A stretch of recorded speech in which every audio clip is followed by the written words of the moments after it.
Good evening, everyone. Welcome to the March meeting of the Chinese Historical Society of Southern California. This month, we're going to have a special group of very committed and dedicated Chinatown individuals talk. For your information, this meeting is going to be recorded and will also be available at a later time. We also want to alert you to the fact that we have a community sponsor, the China Society of Southern California, as they have been for several months. And so we welcome their participation. For the good of the order, we would like to also invite you to generally the first Wednesday of every month. We hope to continue as long as we have our Zoom account, I guess. But seriously, we would like to continue bringing good programming to you, and we welcome all suggestions. And oftentimes, the best programs have come out of suggestions from the community. So we are very open to good ideas and good suggestions. Anyway, tonight, what we have done is assemble a group of people who either grew up in the community or have worked in the community or who have been very active in the community of Chinatown. Chinatown, Los Angeles has been around for over 100 years. The community has been displaced before physically because of new construction like Union Station and the 101 freeway. But now we're facing some external threats or concerns. It depends on how you look at it. And so what we'll have our panelists really share with you what strategies are being embarked upon in order to support our community. So our first panelist, and I'll just go through one at a time, and then at the end we'll have kind of a shared discussion, and then we will open it up for the audience. The first part, the panel part, will probably take about 20 to 25 minutes. And then, we just want to give you an overview of really what's going on since COVID, since the election, since all of the things that have risen in the past year or so. So we'd like to have Dr. Yuen lead off. She is a retired professor from Cal State LA. She is currently the president of the board of the Friends of the Chinese American Museum. She has been a community leader in many ways. She started organizations such as the Asian Youth Center in San Gabriel, has been involved in educational leadership at the local level and at the national level. She's really well respected and known as a leader in bilingual education. And I'll let her speak for herself and what she's been doing. Gay? Thank you, Eugene. And thank you, Eugene and Susan Dixon, for inviting me tonight to be a part of this panel. But it's kind of strange because the other people on the panel I've been seeing via Zoom and meeting with them once or sometimes twice a week. So this is truly a conversation with friends. And so I'm very happy to be here. Jean asked me to talk about what the Chinese American Museum has been up to since COVID. And in a way, before that, I want to tell you what I've been up to.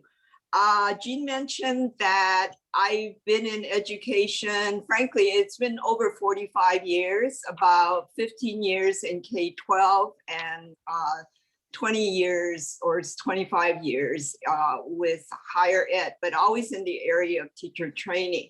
So whether it's in the museum or whether I'm in the Chinatown community or I'm with my colleagues talking about what we're most interested in, we really can't, for me, leave the idea of education and how education impacts whatever topic we're talking about.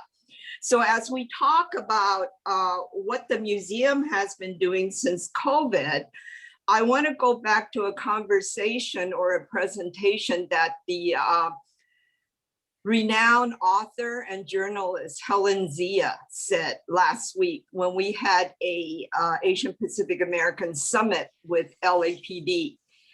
And as she was talking and connecting some of the events that happened to and with Asian Americans, she was able to relate it to what's been happening now in terms of the civil unrest and the inequity that's happening in our society. And she used the term that I'm going to borrow and I'm going to adhere to from this point on. And she said that our history is MIH, missing in history. In other words, our history has never been told. And it's pretty true with the history of other peoples of color. You know, how much about Black history did we learn in the public schools, and how much about the Latinx history have we learned? And really, we don't exist in many of the curriculum and in many of the grade level schoolings. And I think Phyllis might be touching on that later, so I don't want to go too much into it. So what the museum is charged with is to tell the stories of the Chinese in America. And this year, I'm not going to go into it at length, but this year is going to be a major year for the Chinese in Los Angeles and the Chinese in America. In October 24th of this year, we will be commemorating the 150th anniversary of the Chinese massacre. And the Chinese massacre happened right on the front doorsteps of what is now the Chinese American Museum. And for those of you who don't know where we're located, please visit us. We're closed now, so don't visit us now, but please visit us when we reopen. The Chinese American Museum is across the street from Union Station. And what Jean had mentioned before was that used to be the original Chinatown. We're often asked, why is the Chinese American Museum not in Chinatown? Well, it is in Chinatown. It was the original Chinatown until the Union Station came in and kicked everyone out. So we're going to be commemorating the 150th anniversary of the Chinese American Massacre, which no one has heard of until the museum started commemorating it. And then added to that is the 39th anniversary of the Vincent Chin murder. That happened on June 23rd of 1982. And so the museum basically is charged with telling these stories, not just sad stories, but stories that connect to what's going on today. And so I hope that you will keep an eye on some of the programming. We've been doing a lot of virtual programming since COVID shut down. We've been doing a lot with the Chinatown Library because we wanted to be able to reach out to the children who are now studying at home. And we're also, we've been collaborating with CACA, Chinese Historical Society, and other community organizations to design and put on virtual programs. So I'm going to end here and leave time for my other panelists.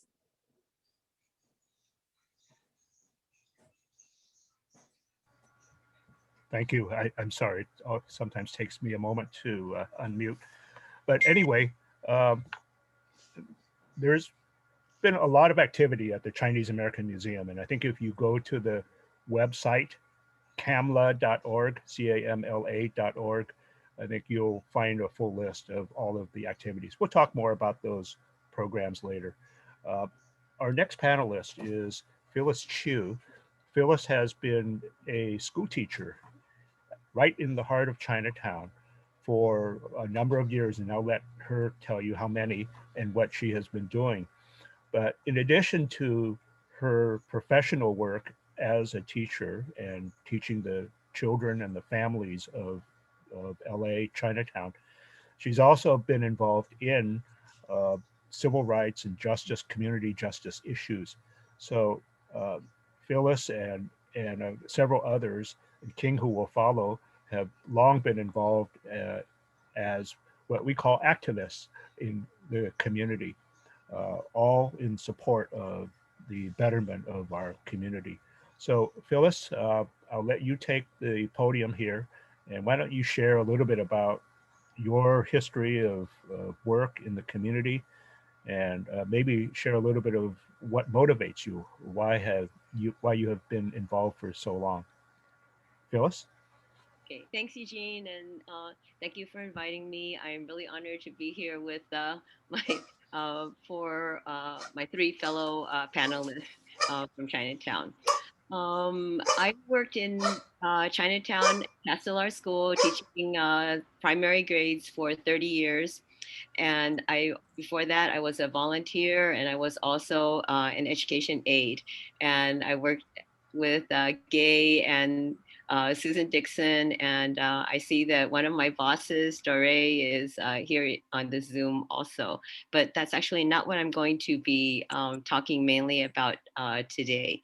Um, I retired well, 13 years ago, and I want to talk about what I've been doing since then. So after I retired from Castellar, I got a phone call from King one day, and he told me about a group that was just starting, and this group was fighting the plans for a Walmart in Chinatown. So I went to the meeting. It was held at Alpine, and it was the first CCED meeting for me.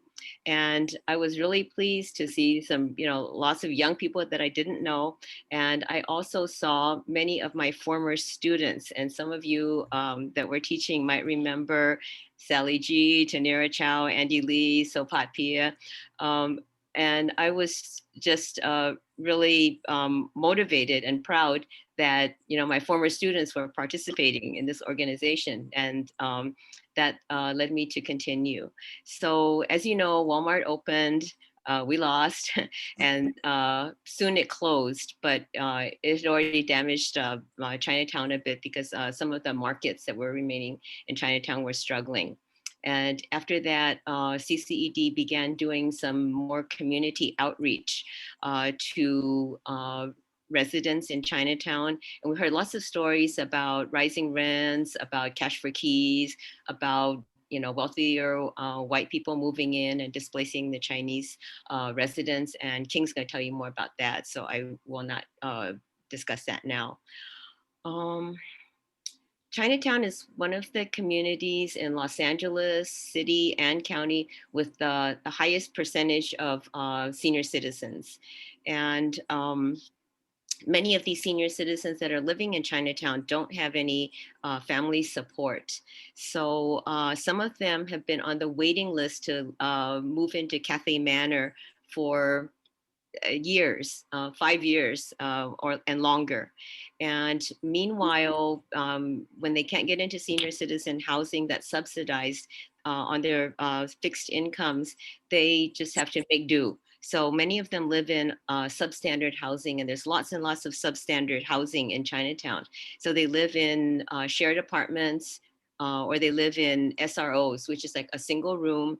All your stuff is crammed into that room, and you have to share a bathroom and a kitchen with other people. And to give you an example, I want to tell you about one of the SROs in Chinatown that CCED has been working with. And the first time I stepped into this building, I had never seen, any kind of dwelling like this in Chinatown, even though like I've been visiting, like students' parents and families and stuff in Chinatown for years and years, but this was the worst. I mean, there were cockroaches crawling up and down the walls and the floors. The floor was spongy, like, you could like kind of like bounce up and down when you stepped on the floor. The stairs were rickety. The kitchen sink wouldn't drain, and then like it was just all filled up with water, and the water was like spilling out because the faucet was constantly dripping. And there was one stove. This is for 30 rooms, 30 units. And they had one stove. The pilot wasn't working, so the residents would make a torch out of the newspapers and then use that to light the pilot. There was poor lighting, there was dirty carpeting. If you plug something in, they showed me how if you plugged something into a socket, then like sparks would fly out. The bathrooms had toilets that weren't bolted to the floor, so when you sat down, they rocked. Showers that didn't work. Water was leaking out onto the floor. I guess you can get the picture now. The tenants were mostly elderly. This is about 40 or 50 people in 30 rooms, and they endured these conditions. They wouldn't say anything. I asked them, "Well, do you want to complain?" And then they would say no. And they didn't want to complain because in their minds, it was better than being homeless, because they were afraid that if they complained, they would be put out on the street. So they just endured.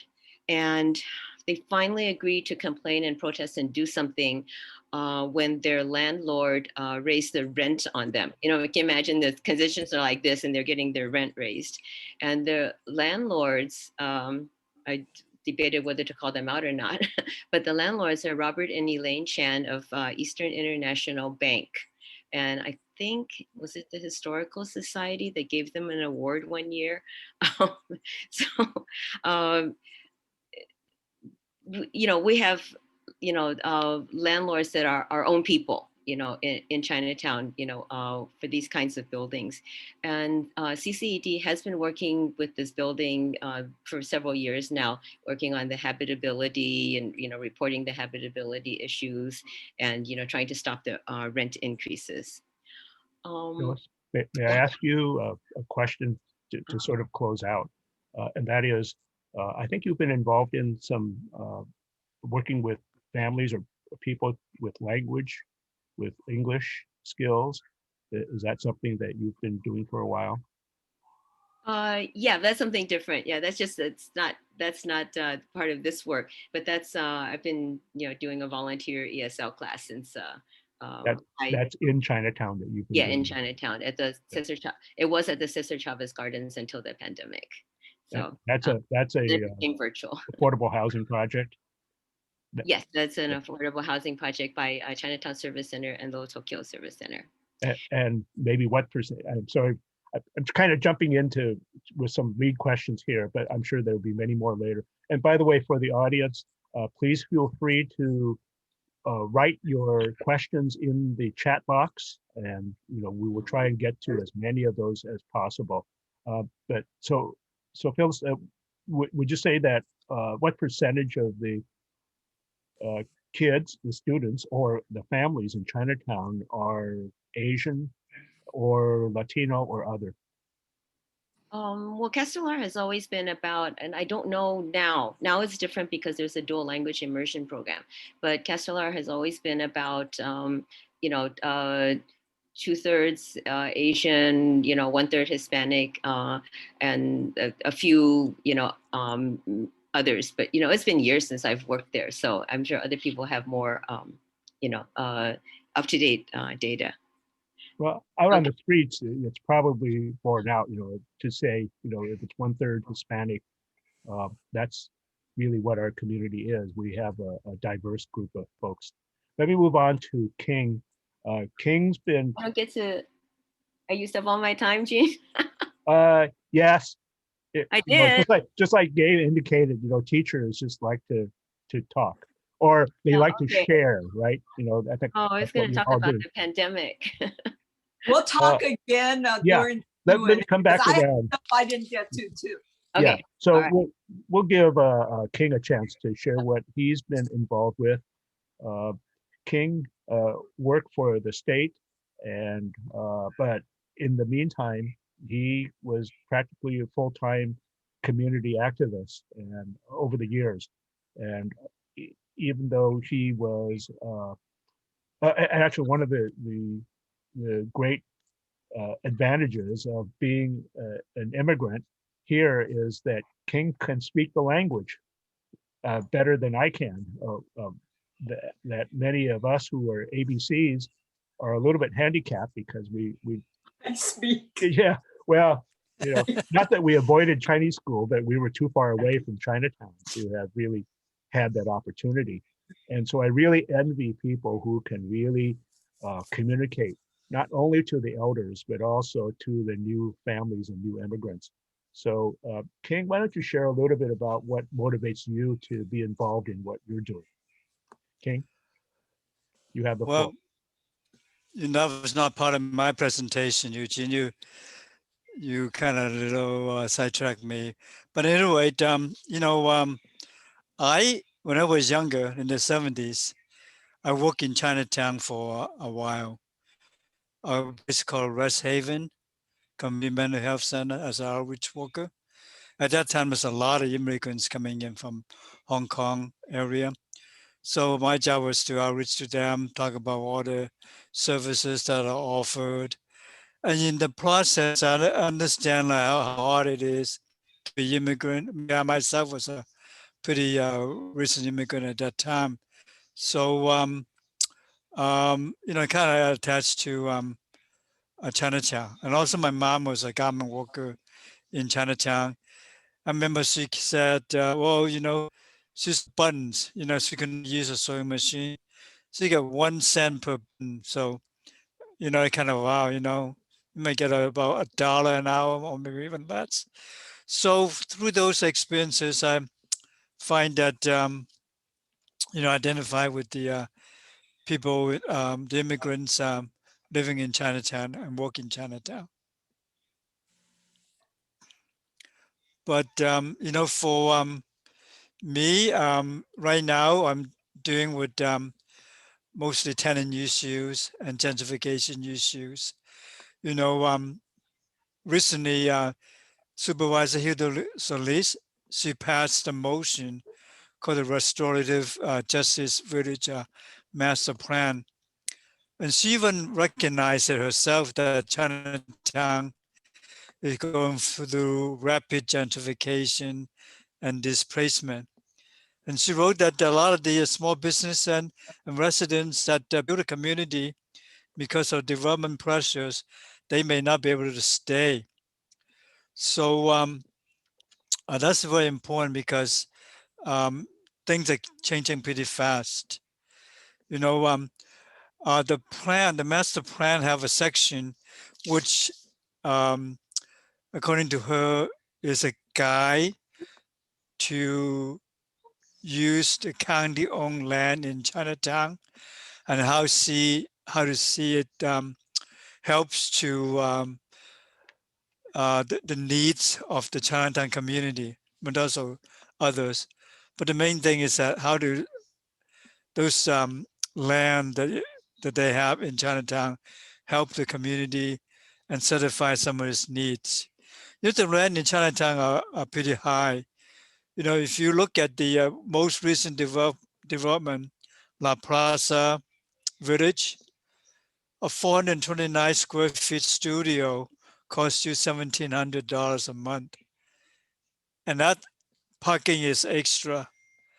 So that's pretty high. But then, you think that it's high, but then the thing is that if you go down Chinatown and Broadway to a building that has a lot of lanterns in front of it, upstairs are so-called single residence occupancy rooms, like residential hotel.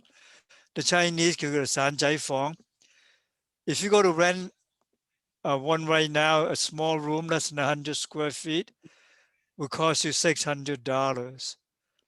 So you go by square feet to square foot, that is even more expensive than the luxury La Plaza Village. The same thing with the residential hotel that Phyllis described earlier. If you want to go there to rent, it's $450 a month for a tiny room.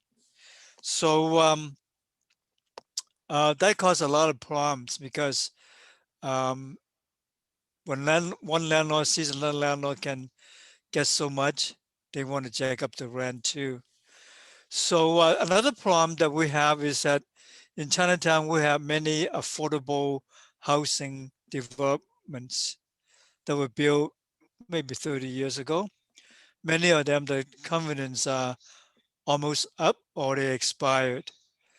So the landlord can turn it into market rate housing. And one example is Hillside Villa Apartments. I'm not sure whether people know where it is. It's on Hill Place, pretty close to Cesar Chavez.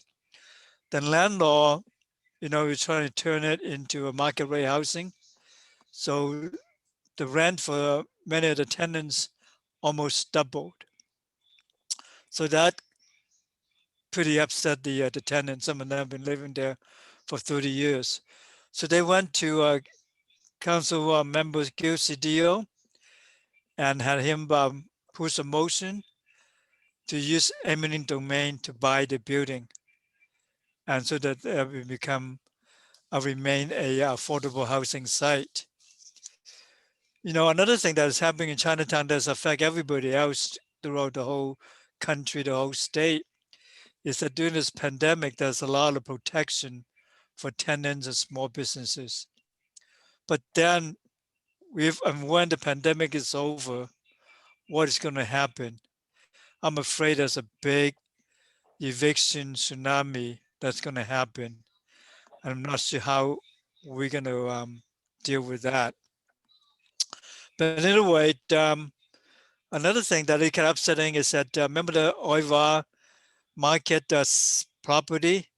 People told me that, oh, the Joes are not going to sell the property. They've been there for years. But you know what happened? They sold it for a good price. Again, when the second generation took over, they don't have the attachment or the connection to the community, so they could sell for a profit.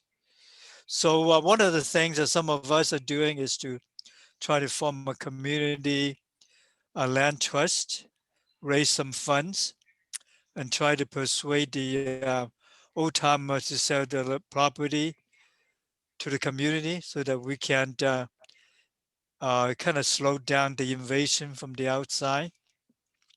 Because the outside people coming in, most of the time they just want to make profits. Another thing that we are trying to do, I think many of us, Eugene, Phyllis, and Gaya are doing it, is trying to secure a county site in Chinatown to build affordable housing, build a community cultural center, and also businesses such as a market, which we greatly need right now. We don't have a food service market for people living in Chinatown, working in Chinatown. So hope that you would join us in these ventures and to make Chinatown a real Chinatown and not a name only. Like in the future with things the way going. So join us. If you need more information, please talk to us. Ask us questions. Thank you. Cannot hear you, Eugene. You're muted. Thank you. Yeah, and so joining you and others could also mean joining with the CCED, Chinatown Community for Equitable Development. And you have a website, ccedla.org. And you get to see the full range of really what the CCED has been involved in and all the efforts that you've made and all the successes that you've had. So we applaud you. Our last panelist here, and not the least, is Rick Eng. Rick has been involved in community in many ways. He's been involved with a slew of nonprofit organizations, from OCA GLA to the Alhambra Educational Foundation and others. And with the kinds of things he's been involved with, that's including as president of the Los Angeles Lodge of CACA, he's really been a strong supporter of Chinese American civil rights efforts. And that was a natural transition then for his current effort, current job, which is to address the many hate crimes that have really been impacting our neighborhoods and our region. So Rick, why don't you share a little bit about what you've been doing, and I'm sure that there'll be many other questions. And by the way, it looks like we have 97 plus people. I applaud all of you for joining us, and I see many friends, and I'm going to give a shout out to a few of you, but I want to share with you that, we called this event today Chinatown Conversations, plural. And I'm hoping that this would be the beginning of many more conversations. Anyway, Rick, you have the floor. Thank you, Eugene. Good evening, everyone. As I echo Eugene's comment about it's nice to see a lot of friends. It's been a while since we've all sort of have to keep our distance and have not been able to gather. Eugene, thanks for the introduction, but I think it's more due to my attention span than anything, getting involved with all these different groups. I know some of you kind of like talked about your roots in Chinatown. I'll just give you a quick story about mine. My family was very active in our family association. And back then there was nothing for kids to do. We would watch our parents, laughing, drinking, smoking, playing mahjong, and we would just wait. And so finally, when I got my driver's license, I swore to my father and I said, I'm never going to set foot in Chinatown again. I am not going to be like held prisoner to the older folks. And then you jump sort of like a couple decades later, my dad had passed away in 2010, but I know he was laughing because I probably spent more time in Chinatown than he had ever done in his entire life. And I think I owe it to one person who's here today, and her name is, as you all know, Sue Ellen Chen. So Sue Ellen asked me what the 2010 census, we had some funding from the federal government to do some sort of like educational exhibit. And so she offered it to me, which I gladly took because it was a great opportunity to learn about the history of Chinatown. And as Gay said early on, it was an amazing experience. I learned about the Chinese massacre of 1871. I learned about the saga of the Chinese in the gold rush. And also, with the building of the Transcontinental Railroad. I also saw the undercurrent of our history in struggle and hate. And so that's always kind of fascinated me about, the Chinese American experience, what role we played in the building of this country, and also in our relations with other groups that, made up America.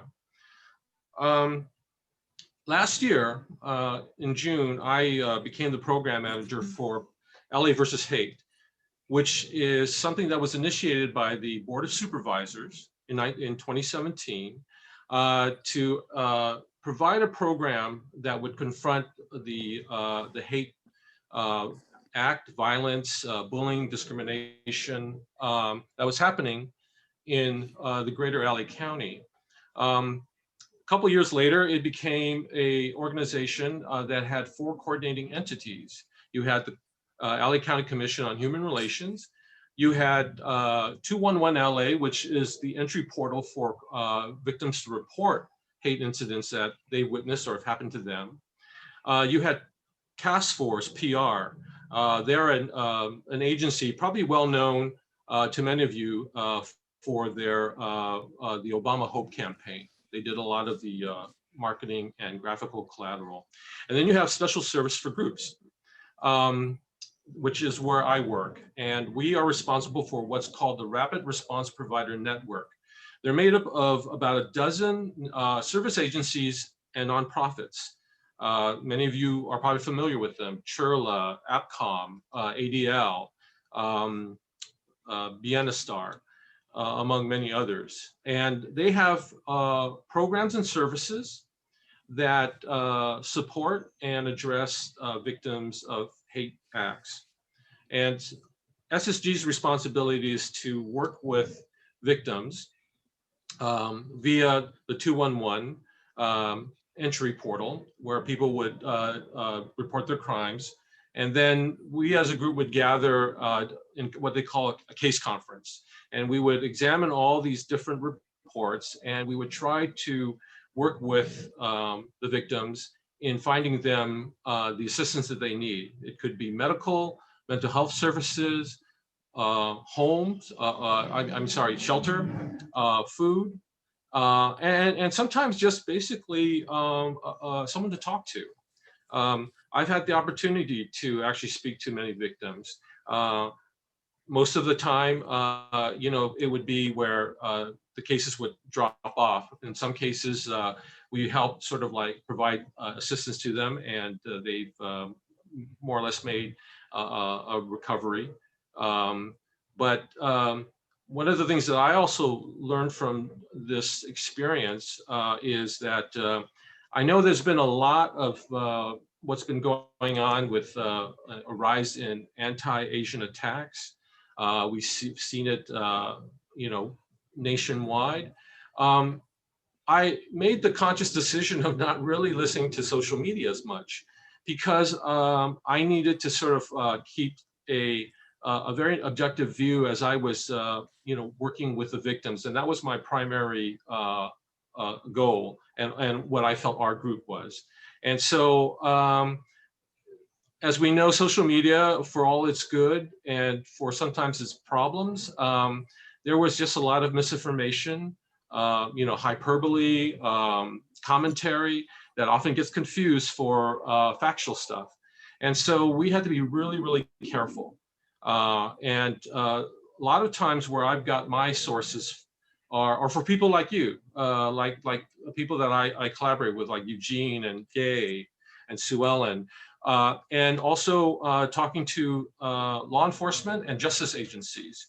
It sort of helped kind of brighten my eyes on looking at the cycle of hate crimes, the sort of the broad view of you know, why are they happening, and how are we addressing that. So it's kind of it's kind of an overwhelming task sometimes, but I really enjoy it, and it's kind of odd to say, but it makes me feel good to sort of like know that I can actually make a difference.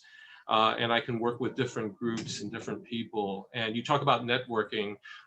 It's been an amazing journey. It's been very educational for me. I've learned a lot, and I'm still learning. And later on, I can speak some specifically about cases of hate in the community. But I just want to preface that I sometimes have to, is that, you know, I'm not an attorney, or am I involved in the legal profession.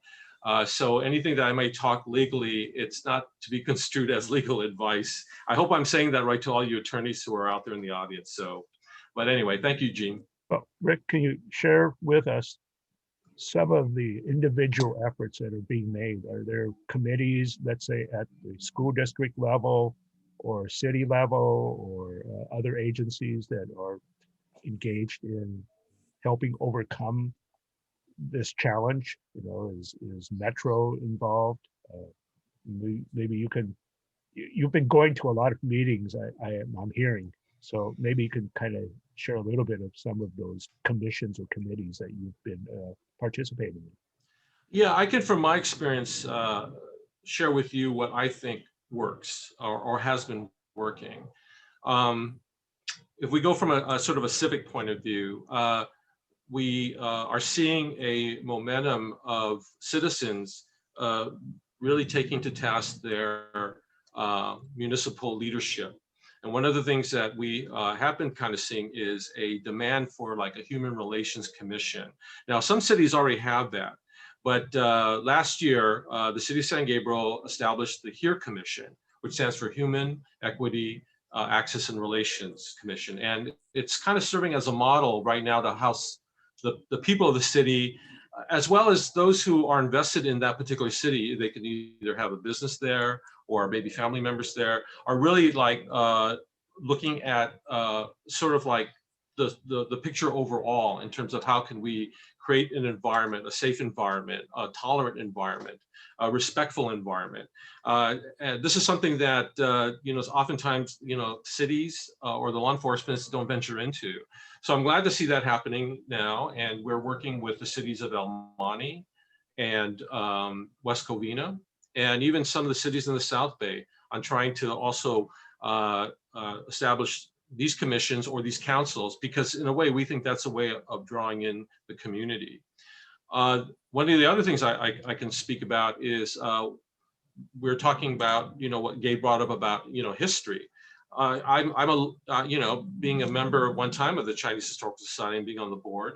It was just a wellspring of like ideas and strategies for solutions. And I see a lot of young people right now very engaged. I'm talking to them about the Chinese Massacre of 1871. I'm talking to them about Vincent Chin. I'm talking to them about Joseph Ileto. I'm talking to them about the Asian American movement that was predominant in the 70s and 80s. And one of the most recent things that I was researching on my own was about the alien land laws that we had last century. And the one famous case called Hirata v. California, where a Japanese immigrant family challenged the government on the purchase of a house that they had that was out in Riverside. So some of these things that often don't get, as Gay said, is missing in history.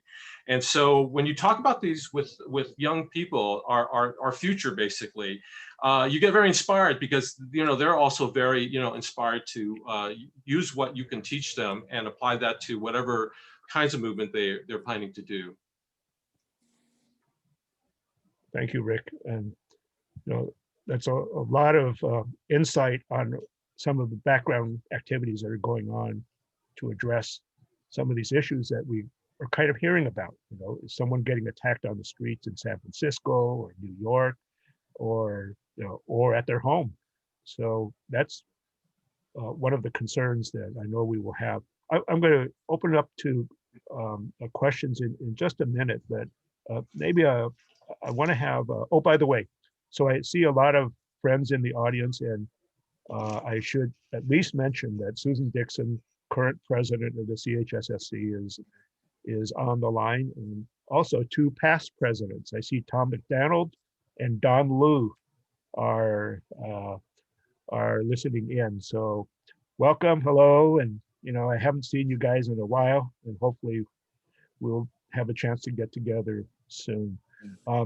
I want to actually bring back Gay for a quick comment about one thing that the Chinese American Museum is doing to kind of bridge this gap that we have, that we don't have the ability to see each other face to face, but you've been, the museum has been putting on a lot of virtual programs, and it's an amazing array of them. And some of it is for families and adults, and some of it is for children, and maybe filling in for some of the activities that the library has not been able to do. So why don't you jump in, Gay? Sure. And part of, frankly, old fogies like us can't take credit for the successful programmings. We're so blessed with a young staff at the museum. And when COVID shut us down and we couldn't have on-site visitations, nor could we install exhibitions, we then had to think about ways to connect and continuously connect with our supporters and our patrons.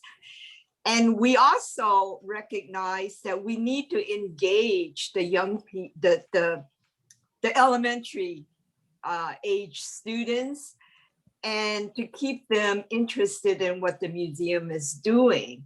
So those are some of the thoughts that we brainstorm with the younger people, but they had the technology knowledge that we don't have. And so they've been able to move forward as we've done, it's amazing. We've done virtual programs where 500 people tuned in from Jamaica and Trinidad, and a lot of it depends on the topic that we're offering. The 500 people tuning in was with our first Vice President, Paula Madison, and it was talking about the Chinese in the Caribbean. And so we were able to attract a lot of interesting viewers. On top of that, we did a whole series because there were some things we found out, like we can't keep the attention of people for longer than 1 hour or 1.5 hours. So we decided that we're going to do a series that's focused on one theme. And Phyllis, that's like thematic teaching, right? Where you pick a theme and then you do a whole week or a whole month of teaching. So we picked things that would be very interesting, like how about tea? And then as we were brainstorming, well, it's not only Chinese tea, there's Indian tea and Japanese tea and Korean tea, and even like how teas are harvested, right? And so we did a whole series called Tea Talk, and it's still going on. We still have 2 more to go. We still have the Indian teas and the Japanese matcha. And so that's going to be coming up within the next few months. But those are very well received. But a lot of that was partnering with people. So we partner, like you said, with the Chinatown library. And they have a wonderful librarian, children's librarian there. She calls herself Miss Rita. And Miss Rita would read culturally appropriate children's books, and then she would do some kind of arts and crafts with them. And so we're very fortunate that we've been able to stay connected with our community and with our supporters through these types of virtual programming. That's really great to hear that kids are being engaged, they're involved, and there are still books that are being sold out there and shared out there. And I'm glad that the museum is communicating and helping, at least being involved. I want to kind of move into some questions. And by the way, we're not going to be limited to 1 hour today. We're going to really try to answer as many questions as we can. And by the way, we appreciate the help of Felicia, who has been helping with the hosting duties for this and keeping us technical nerds at bay here, because I'm not sure whether I'm copying everything down properly, but I've got a couple of questions in the chat box here. Mimi Liu asks, I am worried about the safety of Chinatown. Are there is there better security for the elders and for women walking in Chinatown because of the violence? I see elders getting hurt and being bullied. What is being done to protect Asians in Chinatown? Maybe Rick, you can start off, but I think perhaps King and Phyllis, you have some insight on it at the street level too. Rick? Rick, unmute, please.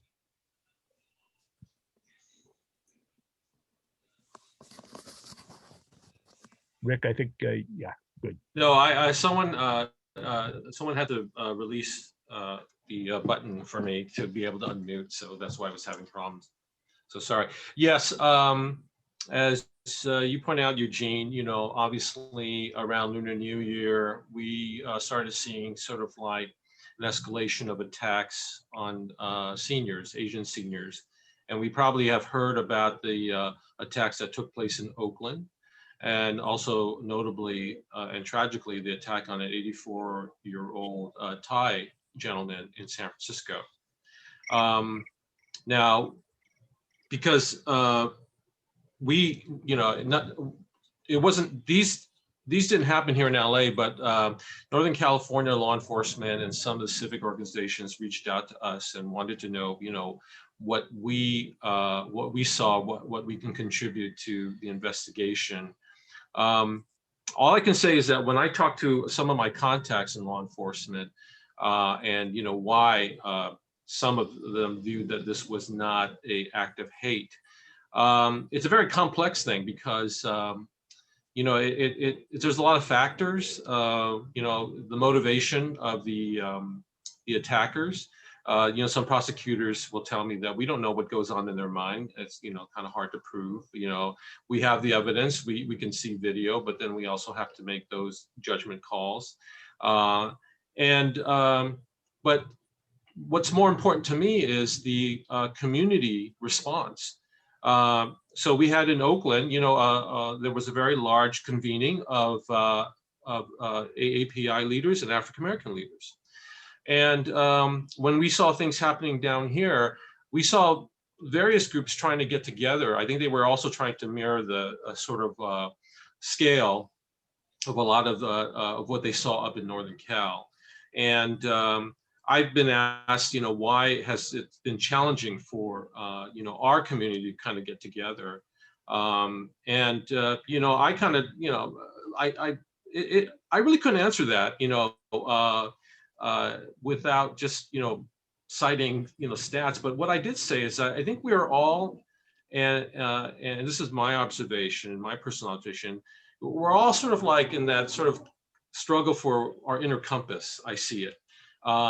We know that there's this broader issue out there, but where are we going to stand? Do we stand alone? Do we stand together? We stand together. Who are we standing with?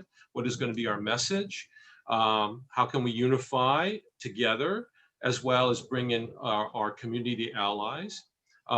We have this wonderful group that some of the members are here. It's called Coalition for Better LA, and they're tackling the problems very seriously. And I think what's effective, in my view, of what they do is that they kind of like sit below, the public radar.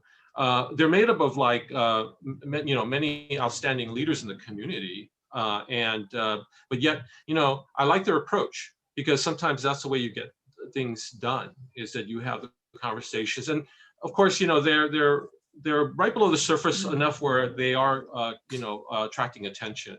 So, but it's just, the challenges of trying to organize, I think, to be very effective and to have very effective messages. Thank you, Rick.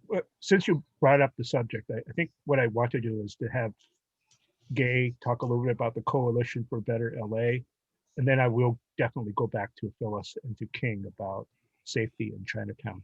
So Gay, why don't you share with that first, since it's relevant to what Rick started. Sure, and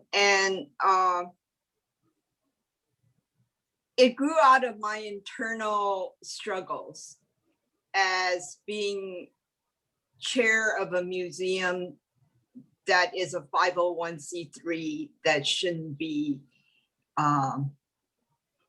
that, I guess, that much a part of what's going on in terms of what was happening in those days with Floyd incident and with other incidents.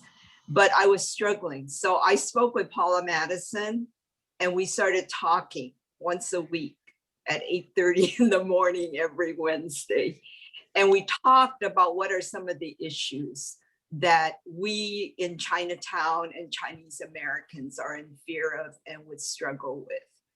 And so then we brought in the ACA, specifically Munson and Eugene and Rick and the President Wayne and others. And so in a way, it started out as a group of like 7 of us talking to each other every Wednesday morning about what are some of the major issues. And then we said, well, we can't just sit there and talk amongst ourselves. Let's bring others in, but others of like mind. But then we brought in some power brokers of like mind, such as, the head of the Urban League LA and the head of the Brotherhood Crusade. And so now we're up to about 14 people.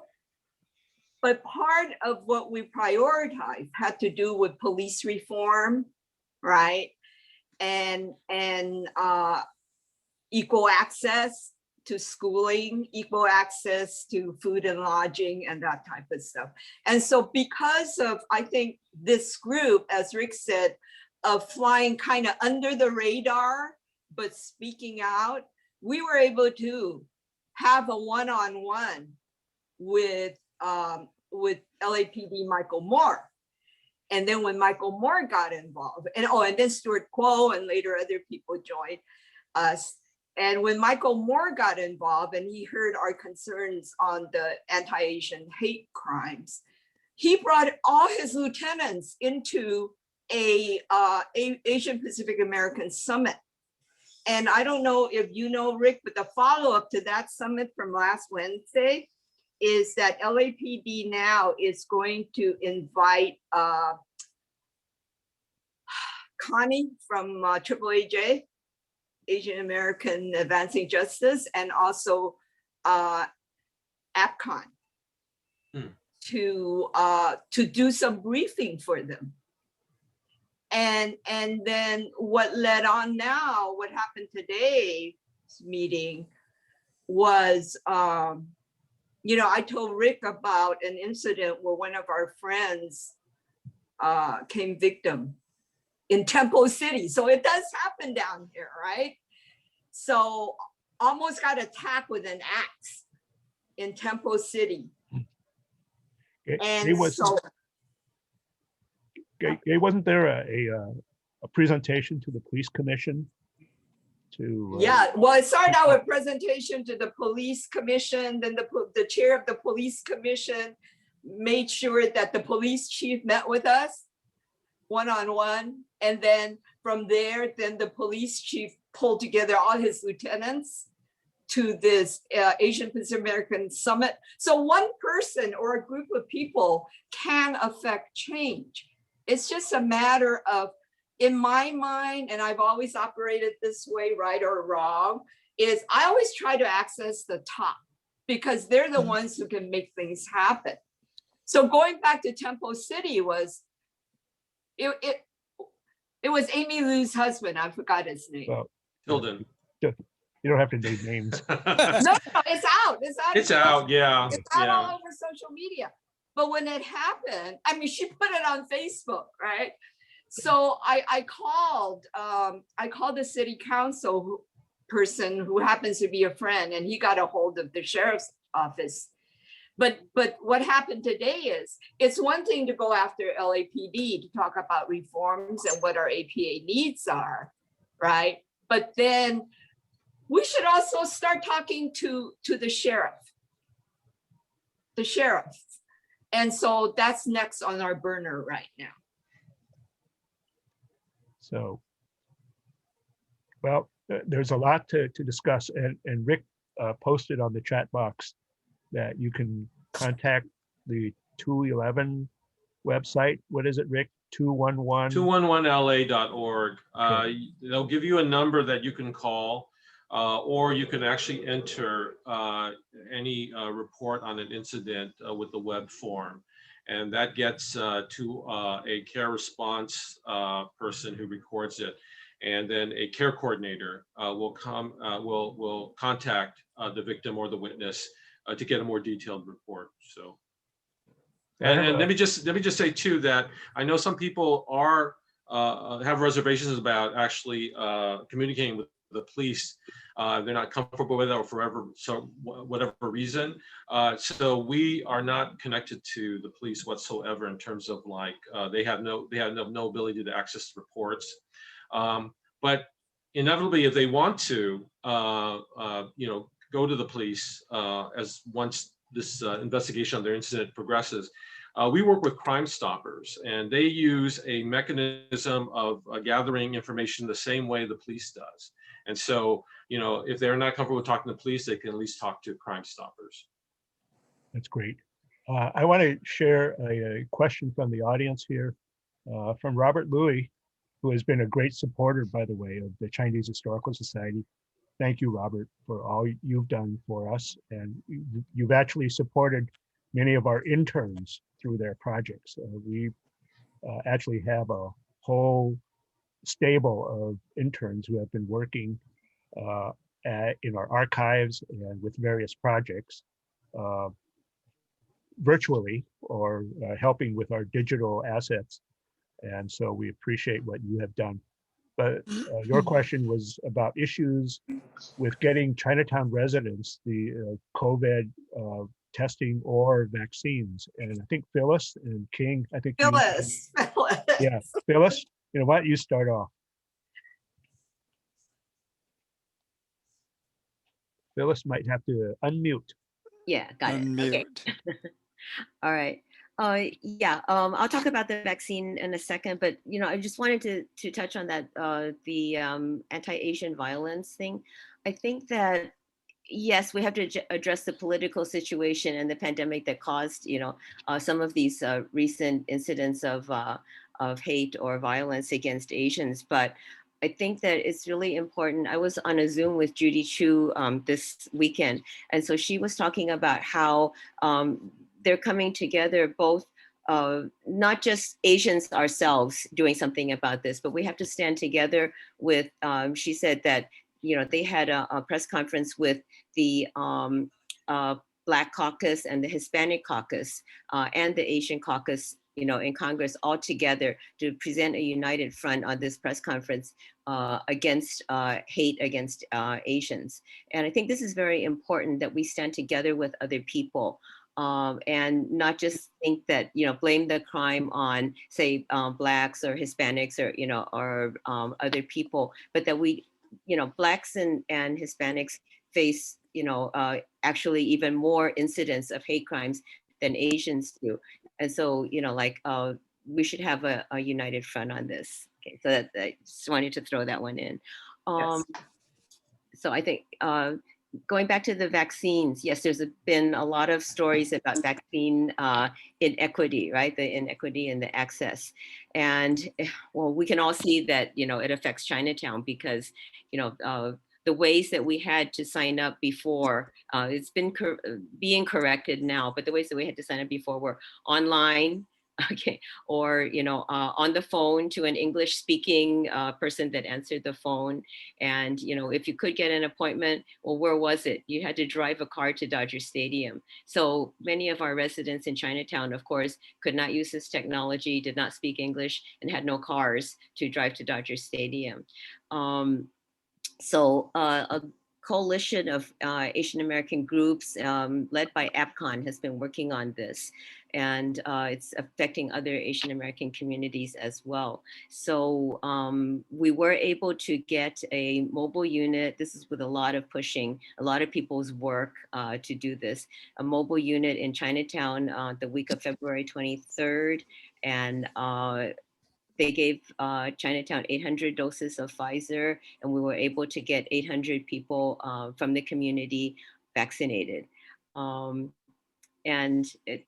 when you saw the people that walked up to get their vaccinations, you could see how this was really needed. I mean, there were people walking up in, with their canes, in walkers, being pushed in wheelchairs that all didn't speak English, and you could see that this was a great need. And Chinatown Service Center had a list of 1,500 people waiting for the vaccine. It's been now cut down to 800, but we hope that we'll be able to get more people vaccinated. The second dose for these 800 people that received their shots is going to be the week of March 16th to the 20th. And then I think King can talk about that Saturday. There will also be another mobile unit with more doses, this time reserved for essential workers.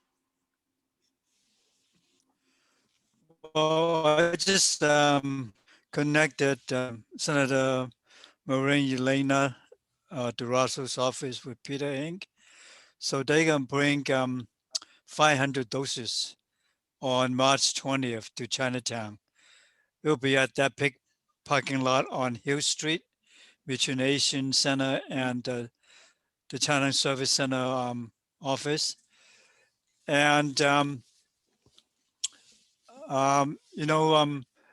I think that recognizing that Chinatown is one of the communities that have really low vaccination rates. I think it was about 12% compared to the richer community was like in the 20s or 30s. So there's some efforts to bring in more vaccines to Chinatown right now. So Saturday, the March 20th, there'll be another round of vaccinations for first timers. So that is great. So you have, I don't know how many doses were given out the first time.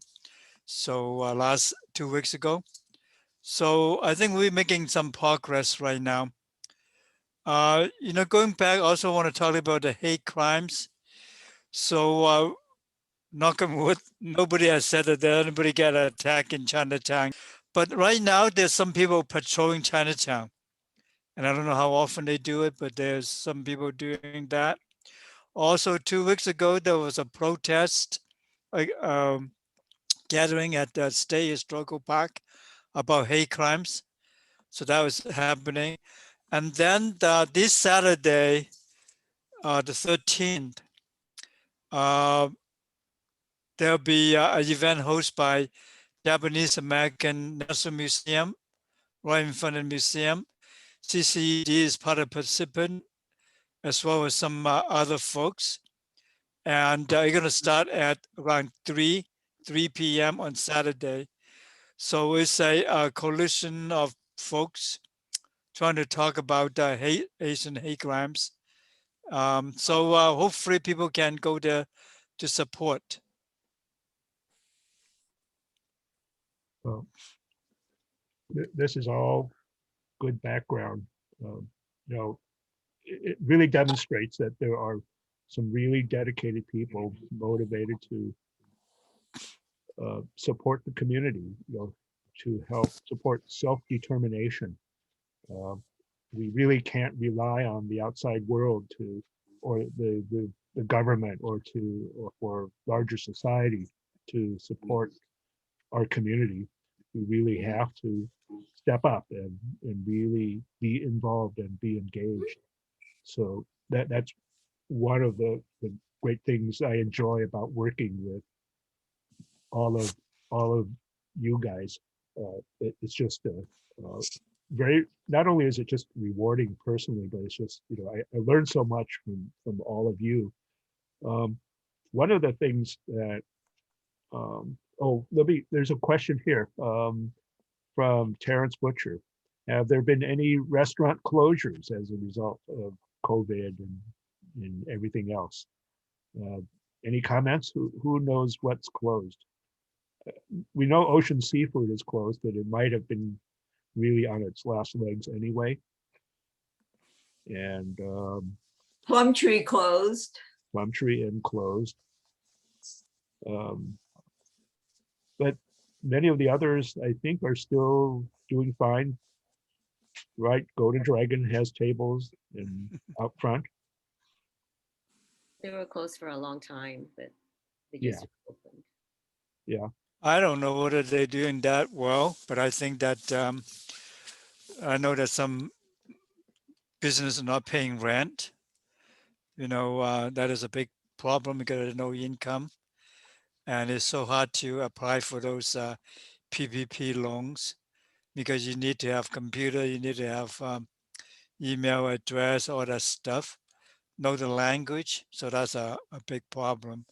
But I think the Chinatown Service Center is helping some of the folks.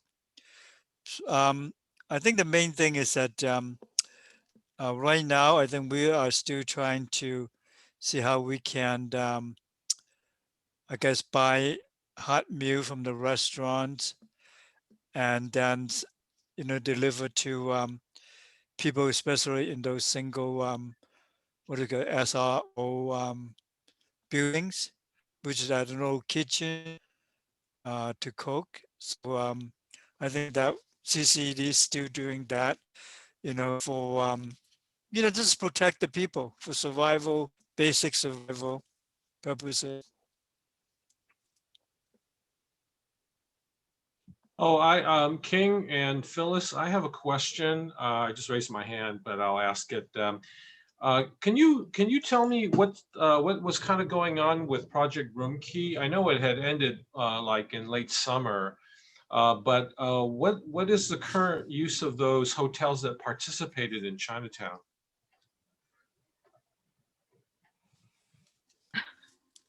Sorry, I don't know anything about that. Okay. Yeah. Well, Not much, but I think they all gone back to the regular business. I think they renovated and Yeah. Okay. so I think that is I have a but they were little, using Alpine Rec Center for a while, Mhm. you know, so all those places were the height of the right, pandemic. But I think those hotels like was it Dragon Inn or whatever that's called, Long Trekking, Moon, yeah. yeah, Dragon Yeah, the Gate, one from across the street from the Historic Society. yeah, the Royal Pagoda and Yeah. the, yeah, but so the those are back to normal, I think. two hotels had been occupied for a while for Project Room Key. That it looks like, yeah, they actually seem to be pretty full. They seem to be doing pretty good business, just from observation here. Um, But I think that a lot of the businesses in Chinatown are really struggling. A lot of the small restaurants are struggling, and they're just barely getting by.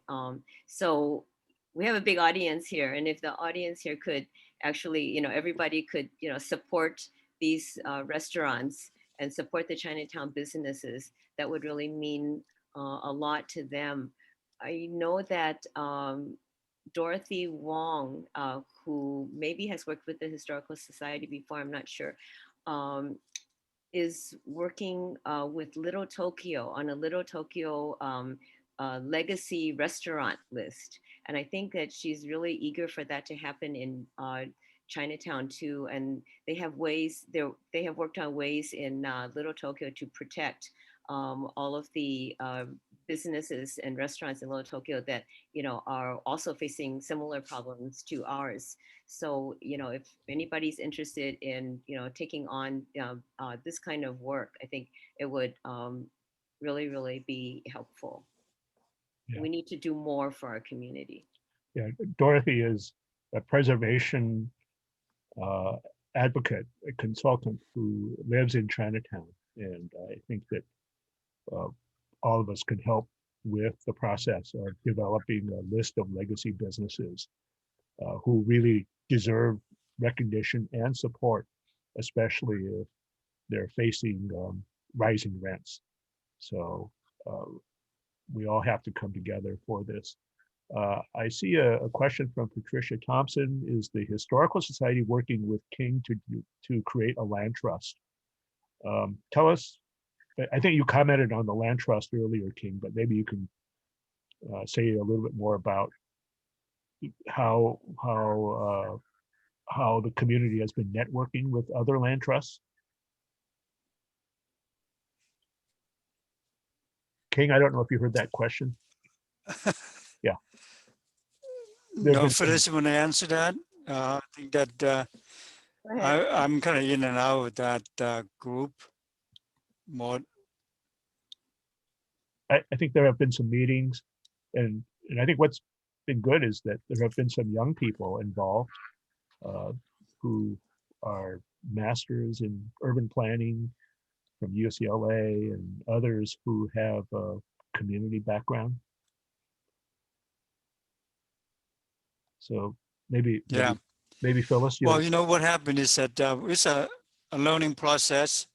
We have talked to some other organizations that are a little bit more advanced than us, like some group at Beverly, Vermont, which have, I guess, 2 or 3 homes or apartments. And then we talked to people that are in El Sereno that kind of took over some of the Caltran buildings. And at this point, and then also from Boyle Heights, I think there's somebody who's going to be coming. Anyway, so Yes, there, so I I think think King froze. King froze. yeah, okay, I well, think that's the fine. group We'll just is, keep talking. I don't see too many more questions actually out there. Oh, so you just get back to food. I mean, that's one of our favorite subjects when dealing with Chinatown. And uh, most of them seem to be open, but as mentioned, we really need to support these people because a few people walking up to order something and then walking away is really not the same thing as a full house with tables and people ordering a feast. So hopefully all of us can get together and help folks. I do want to mention something, by the way, that the CACA has been involved in, the Chinese American Citizens Alliance. Um, a couple of years ago, a Chinese American World War II veterans congressional gold medal effort was started. And over the last couple of years, a large list, and some of you may already be aware, there's 20,000 plus Chinese American World War II veterans who participated. And actually, there's some in the audience here I see who are either the spouse or hi Dottie and children of World War II veterans. And maybe Rick and Gay, you can share what might be coming up in the near future in terms of a virtual ceremony. Okay. Go ahead, Gay. Are we playing holding our breath to see who goes first? Yeah. Frankly, I don't know how there's enough time in the day for all these groups to have meetings, since they kind of involve almost the same people. But yes, for CACA LA, we are in the planning to present the medals to the veterans in Southern California. And because the group in Southern California, we can still identify about 42 plus living veterans. We thought it's priority that we get their gold medals to them first so that they can receive the medals in a timely manner.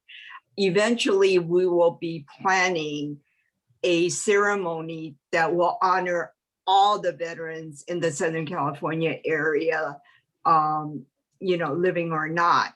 But in the meantime, the urgency now is to get the medals into the hands of our living veterans so we can thank them in a way that's appropriate. Yeah, as Gay kind of mentioned, and also Eugene emphasized, California has probably the largest number of Chinese American veterans and those that may still be living. And so Northern California is also facing the similar kind of challenges to, get the medals in the hands of those who are still living. And down here, we have a really good, solid team of individuals from different, not only from CACA, but from other groups. We have some representatives. In fact, I think they're here, Ricky and Grace Leo from Ventura, who have been very involved up in their area in recognizing the Chinese American veterans.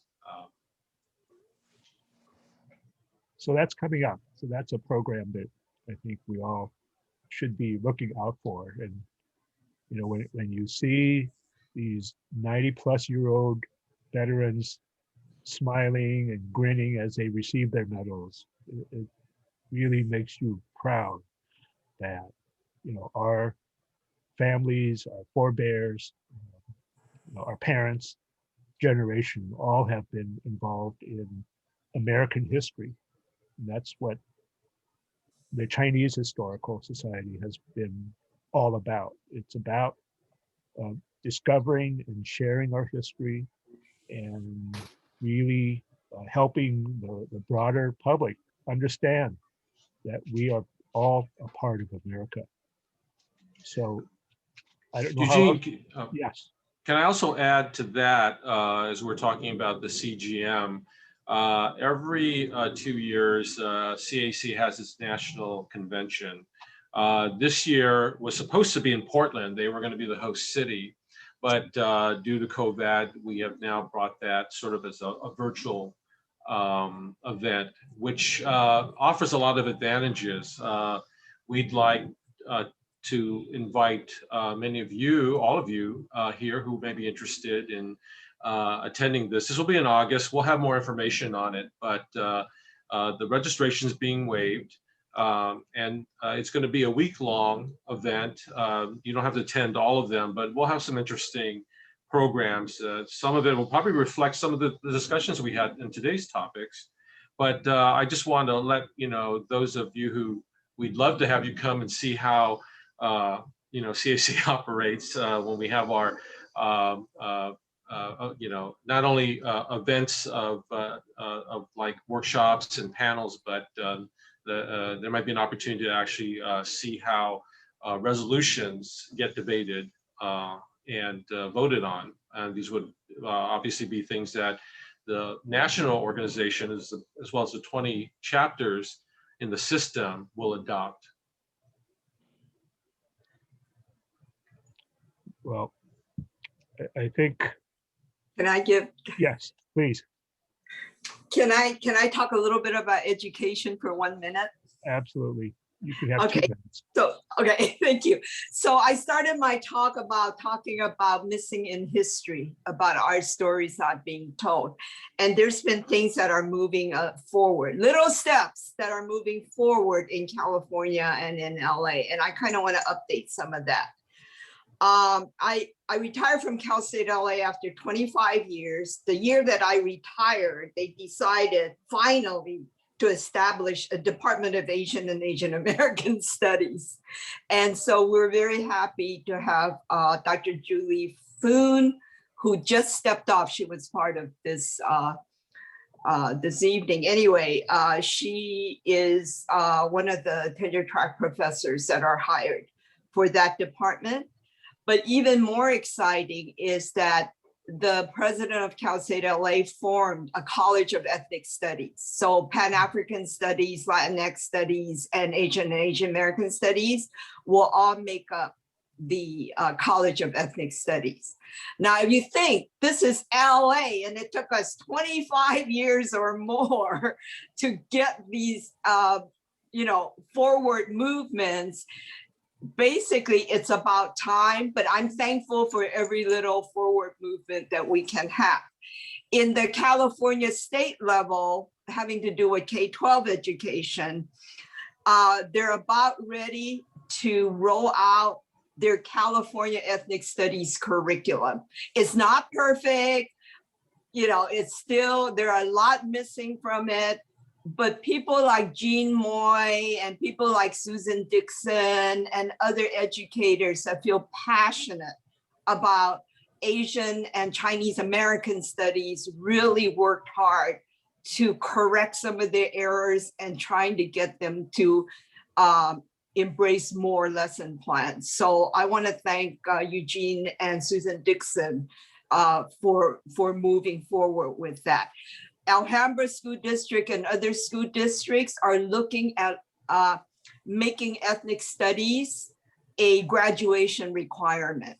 And so we're going to be supporting and pushing that movement, not only Alhambra School District, but other school districts in California.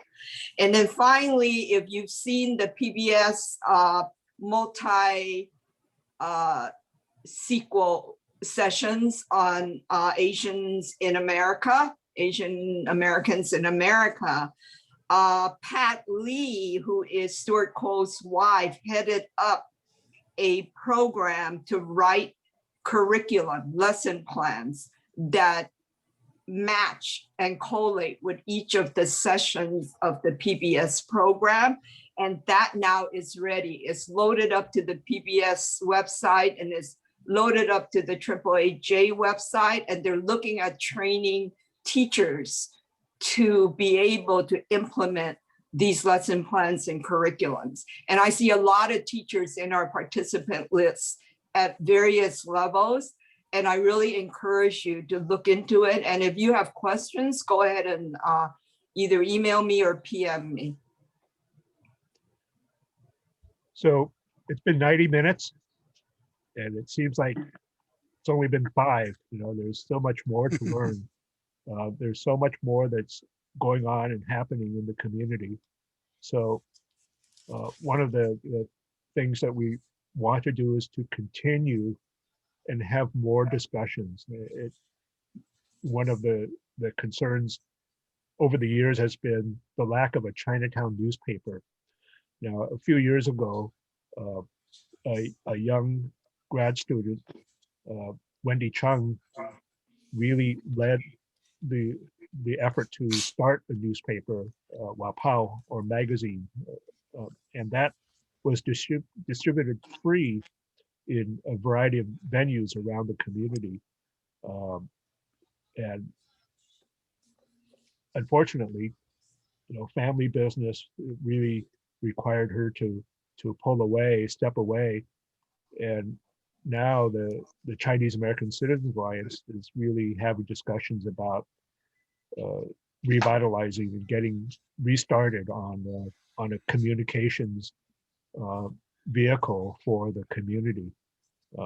So out of those discussions, I think Susan Dixon suggested that why don't we just have something like this for now, and then maybe we can have more discussions later on. So I don't know if I answered all of the questions, but you're all welcome to go to the Chinese Historical Society website, to the Chinese Historical Society, and really ask the questions that you need to. We'll funnel them to the right people. But in the meantime, please support our community. Do everything that you can. Some of you know how to contact King and Phyllis, and to Gay at the CAM website. I don't know, Susan, if you have any parting words for all of us, but I'd like to thank all of you for joining us. As mentioned at the beginning, a community sponsor is the China Society of Southern California. So thank you all. Thank you, everyone. Have a safe and warm evening. So thank you thank you all for joining us. Thank you, Eugene. Thank you, everyone. Thank you. Thanks. Everyone, Have a good evening. Good night. good night, Good night. bye.